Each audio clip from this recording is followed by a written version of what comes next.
हरि ओम। इदं राष्ट्राय इदन्न मम। नमस्ते सदा वत्सले मातृभूमे त्वया हिंदुभूमे सुखं वर्धितोहम। राष्ट्रीय स्वयंसेवक संघ की शाखाओं में की जाने वाली यह प्रार्थना का एक हिस्सा है जिसमें हम अपनी मातृभूमि भारत को प्रणाम करते हुए उनका धन्यवाद करते हैं। फिर भगवान से प्रार्थना करते हुए कि त्वदीयाय कार्याय बद्धा कटियम शुभामाशि संदेहि तत्पूर्तये, आपके ही कार्य के लिए हम कमर बांध के खड़े हैं। इसकी पूर्ति के लिए आप आशीर्वाद दो। आज हम इसकी चर्चा इसलिए कर रहे हैं क्योंकि आज परम पूजनीय सरसंघ चालक जी के उद्बोधन पर हम आज चर्चा करेंगे। उस पर लेख छपा हुआ है। आज पथिक संदेश लेख पाठन के अभियान में उस लेख का पाठन करेंगे।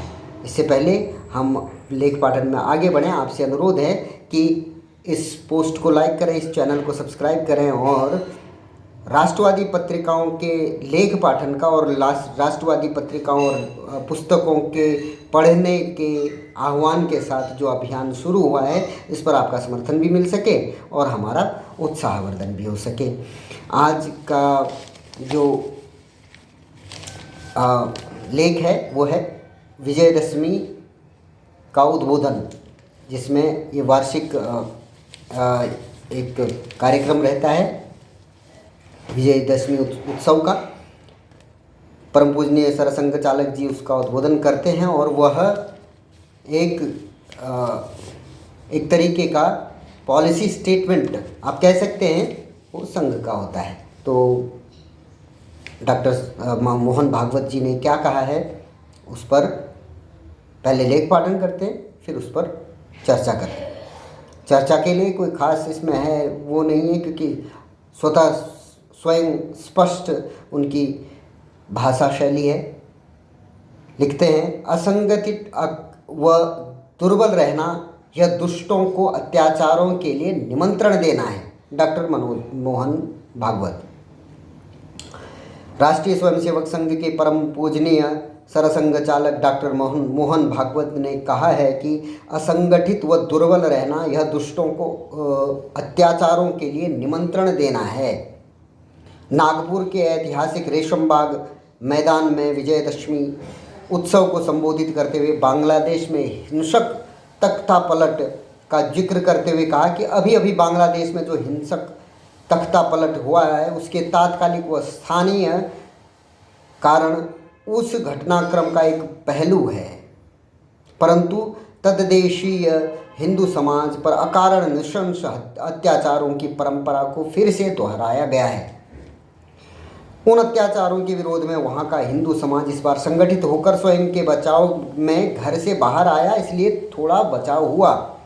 परंतु यह अत्याचारी कट्टरपंथी स्वभाव जब तक वहाँ विद्यमान है तब तक वहाँ के हिंदुओं सहित सभी अल्पसंख्यकों के सिर पर खतरे की तलवार लटकी रहेगी। इसलिए उस देश से भारत में होने वाली अवैध घुसपैठ व उसके कारण उत्पन्न जनसंख्या असंतुलन देश में सामान्य जनों में भी गंभीर चिंता का विषय बना हुआ है। देश में आपसी सद्भाव व देश की सुरक्षा पर भी इस अवैध घुसपैठ के कारण प्रश्न चिन्ह लगते हैं। उदारता, मानवता तथा सद्भावना के पक्षधर सभी के, विशेषकर भारत सरकार व विश्व भर के हिंदुओं के सहायता की बांग्लादेश में अल्पसंख्यक बने हिंदू समाज को आवश्यकता रहेगी। असंगठित व दुर्बल रहना यह दुष्टों द्वारा अत्याचारों को निमंत्रण देना है। यह पाठ भी विश्व भर के हिंदू समाज को ग्रहण करना चाहिए, परंतु बात यहाँ रुकती नहीं। अब वहाँ भारत से बचने के लिए पाकिस्तान से मिलने की बात हो रही है। ऐसे विमर्श खड़े कर व स्थापित कर कौन इससे देश भारत पर दबाव बनाना चाहते हैं, इसको बताने की आवश्यकता नहीं है। इसके उपाय पर शासन का विषय है, ये उनका विषय है, शासन का विषय है। परंतु समाज के लिए सर्वाधिक चिंता की बात यह है कि समाज में विद्यमान भद्रता व संस्कार को नष्ट भ्रष्ट करने के, विविधता को अलगाव में बदलने के, समस्याओं को पीड़ित समूहों में व्यवस्था के प्रति अश्रद्धा उत्पन्न करने के तथा असंतोष और अराजकता में रूपांतरित करने के प्रयास बढ़े हैं। Deep state, wokeism, cultural Marxist सांस्कृतिक परंपराओं के घोषित शत्रु हैं। इस बार परम पूज्य डॉक्टर मोहन भागवत जी ने स्पष्ट शब्दों में जो वामपंथी कुप्रचार तंत्र है उस पर हमला बोला है। कहते हैं कि सरसंघ चालक जी ने कहा कि deep state, wokeism, cultural Marxist ऐसे शब्द आजकल चर्चा में हैं। वास्तव में सभी सांस्कृतिक परंपराओं के ये घोषित शत्रु हैं। सांस्कृतिक मूल्यों, परंपराओं और जहाँ जहाँ जो भी भद्र मंगल माना जाता है उसका समूल उच्छेद इस समूह की कार्यप्रणाली का ही अंग है। किसी भी संस्कृति में जो ठीक चल रहा है उसको खत्म करने के लिए ये अनेक षड्यंत्र रचते रहते हैं, उस पर बोला है। समाज मन बनाने वाले तंत्र और संस्थानों को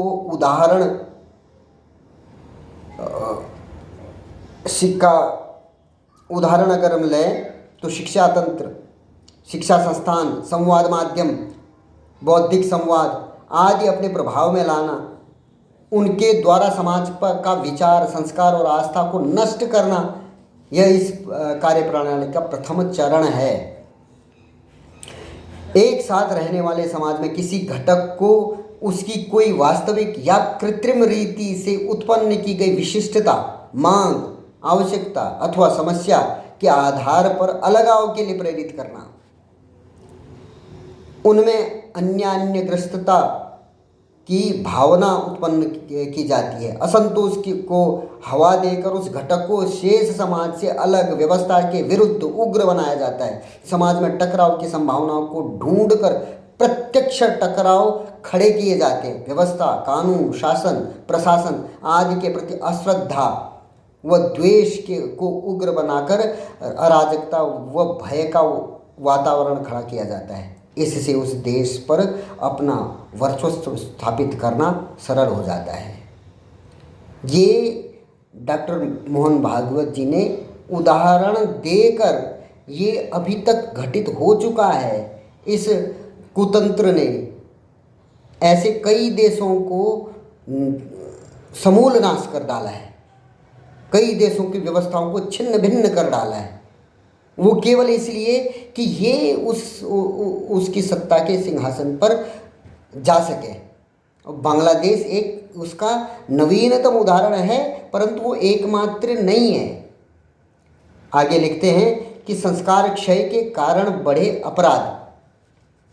अभी अपराधों की पर चर्चा करते हुए संघ के सरसंघ चालक डॉक्टर मोहन भागवत ने कहा कि बहुदलीय प्रजातांत्रिक शासन प्रणाली में सत्ता प्राप्त करने के लिए दलों के बीच में स्पर्धा चलती है। उन्होंने कहा कि अगर समाज में विद्यमान छोटे स्वार्थ, परस्पर सद्भावना तथा अथवा राष्ट्र की एकता व अखंडता के से अधिक महत्वपूर्ण हो गए अथवा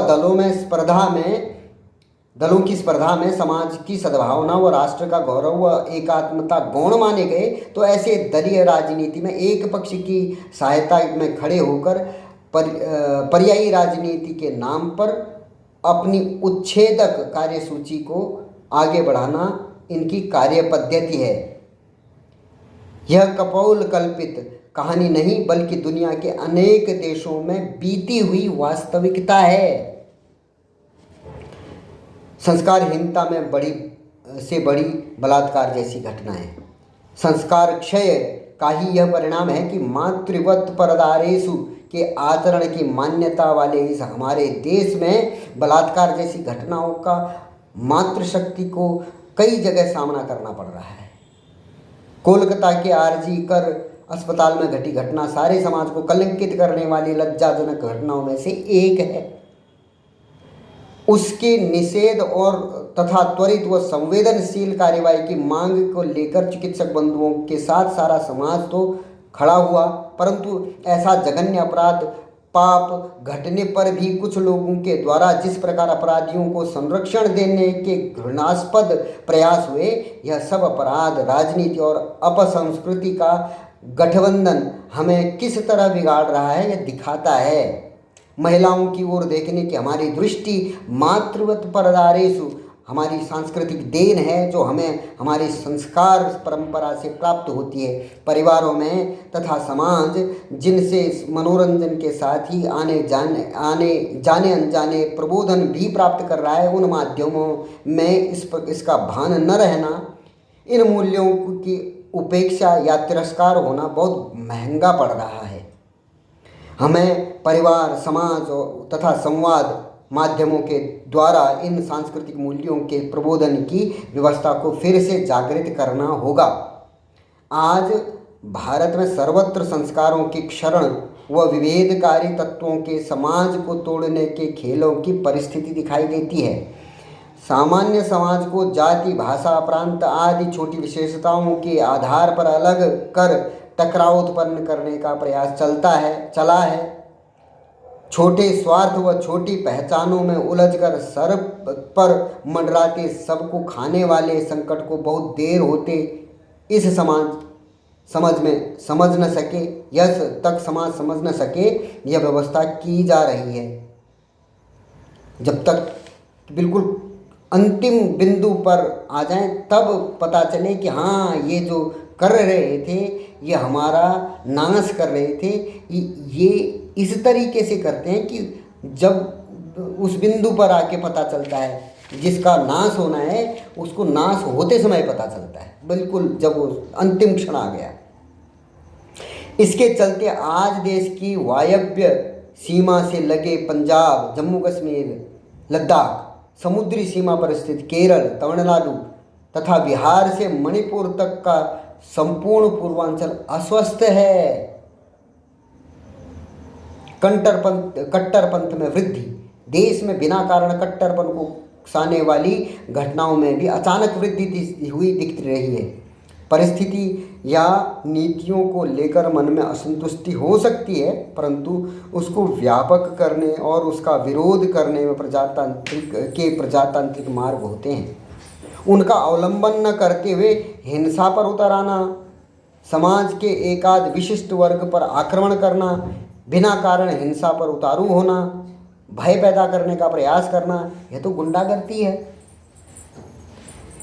इसको उकसाने के प्रयास होते हैं और योजनाबद्ध तरीके से किया जाता है। ऐसे आचरण को पूज्य डॉक्टर बाबा साहेब अम्बेडकर जी ने अराजकता का व्याकरण कहा है। अभी बीत गए गणेशोत्सवों के समय श्री गणपति विसर्जन की शोभा यात्राओं पर अकारण पथराव की तथा तदुपरांत बनी तनावपूर्ण परिस्थिति की घटनाएं उसी व्याकरण का उदाहरण है। देश विरोधी दुष्प्रयास, विश्व में भारत के प्रमुखता पाने से जिनके निहित स्वार्थ आहत होते हैं, ऐसी शक्तियां भारत को एक मर्यादा के अंदर ही बढ़ने देना चाहेंगी।